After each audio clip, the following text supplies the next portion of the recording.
ಇವತ್ತು ನಾನು ಮತ್ತು ನನ್ನ ಫ್ಯಾಮಿಲಿ ದೇವಸ್ಥಾನಕ್ಕೆ ಹೋಗೋಕ್ಕೆ ಪ್ಲ್ಯಾನ್ ಮಾಡಿದ್ವಿ. ಸ್ನಾನ ಮಾಡಿ ಎಲ್ರಿಗೂ ಒಳ್ಳೇದು ಮಾಡಪ್ಪ ಅಂತ ದೇವ್ರಿಗೆ ಕೈ ಮುಗಿದು ತಿಂಡಿ ತಿನ್ಕೊಂಡು ಮನೆಯಿಂದ ಹೊರಟ್ವಿ. ಹೋಗ್ತಾ ದಾರಿಯಲ್ಲಿ ಸಿಂಪಲಾಗಿ ಮಳೆ ಕೂಡ ಬರ್ತಾಯಿತ್ತು. ಲೇಟಾದರೆ ದೇವಸ್ಥಾನದಲ್ಲಿ ಜನರು ರಶ್ ಆಗ್ತಾರೆ ಅಂತ ಹಾಗೆ ಮಳೆಯಲ್ಲೇ ನೆನ್ಕೊಂಡೇ ಹೋದ್ವಿ.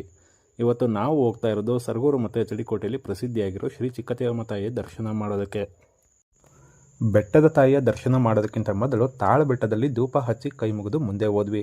ಬೆಟ್ಟ ತಲುಪ್ತಿದ್ದಂಗೆ ಮಳೆ ಕೂಡ ಕಡಿಮೆ ಆಗಿತ್ತು. ಸರಿ ಅಂತ ದೇವಸ್ಥಾನದ ಒಳಗಡೆ ಹೋಗಿ ತಾಯಿಯ ದರ್ಶನ ಮಾಡಿ ಮನಸ್ಸಲ್ಲಿರೋ ಬೇಡಿಕೆಯನ್ನು ದೇವರಲ್ಲಿ ಕೇಳಿಕೊಂಡು ಹೊರಗಡೆ ಬಂದ್ವಿ.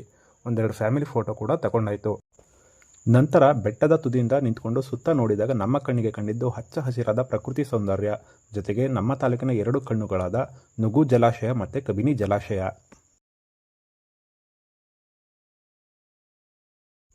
ಇದೆಲ್ಲವನ್ನು ನೋಡಿಕೊಂಡು ಮುಂದೆ ನಾವು ಇವಾಗ ನೋಡೋದಕ್ಕೆ ಹೋಗ್ತಾ ಇರೋದು ಸರಗೂರು ಮತ್ತು ಎಚ್ ಡಿ ಕೋಟೆ ತಾಲೂಕಿಗೆ ಜೀವ ನದಿಯಾಗಿರುವ ಕಬಿನಿ ಡ್ಯಾಮ್ಗೆ. ಕೇರಳ ಕಡೆ ಮಳೆ ಜಾಸ್ತಿ ಆಗಿರೋದ್ರಿಂದ ನಮ್ಮ ಕಬಿನಿ ಡ್ಯಾಮ್ ಇನ್ನೇನು ತುಂಬ ಹಂತಕ್ಕೆ ಬಂದು ತಲುಪಿದೆ. ಆದರೆ ಹತ್ತಿರದಿಂದ ನೋಡೋದಕ್ಕೆ ಅಂತ ಹೋಗಿದ್ದು ನಮಗೆ ನಿರಾಸೆ ಆಯಿತು. ಯಾಕಂದರೆ ಡ್ಯಾಮ್ ಮೇಲೆ ಓಡಾಡೋದಕ್ಕೆ ಯಾರನ್ನೂ ಬಿಡ್ತಾ ಇರಲಿಲ್ಲ.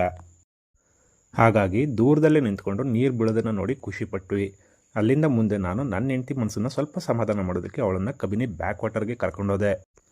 ಈ ಜಾಗ ತುಂಬ ಜನರಿಗೆ ಪರಿಚಯ ಇರೋದಿಲ್ಲ. ಆದರೆ ಫ್ರೆಂಡ್ಸು ಫ್ಯಾಮಿಲಿ ಜೊತೆ ಬಂದು ಆರಾಮಾಗಿ ಟೈಮ್ ಸ್ಪೆಂಡ್ ಮಾಡೋದಕ್ಕೆ ತುಂಬ ಒಂದು ಒಳ್ಳೆ ಜಾಗ ಅಂತ ಹೇಳ್ಬೋದು. ನೀವೇನಾದರೂ ನೆಕ್ಸ್ಟ್ ಟೈಮ್ ಕಬಿನಿ ಡ್ಯಾಮ್ ಕಡೆ ಬಂದರೆ ಈ ಪ್ಲೇಸ್ಗೆ ಒಂದ್ಸಲ ವಿಸಿಟ್ ಮಾಡಿ. ಈ ಪ್ಲೇಸ್ ಹೇಗಿತ್ತು ಅಂತ ನಿಮ್ಮ ಅಭಿಪ್ರಾಯವನ್ನು ಕಮೆಂಟ್ ಬಾಕ್ಸಲ್ಲಿ ತಿಳಿಸಿ.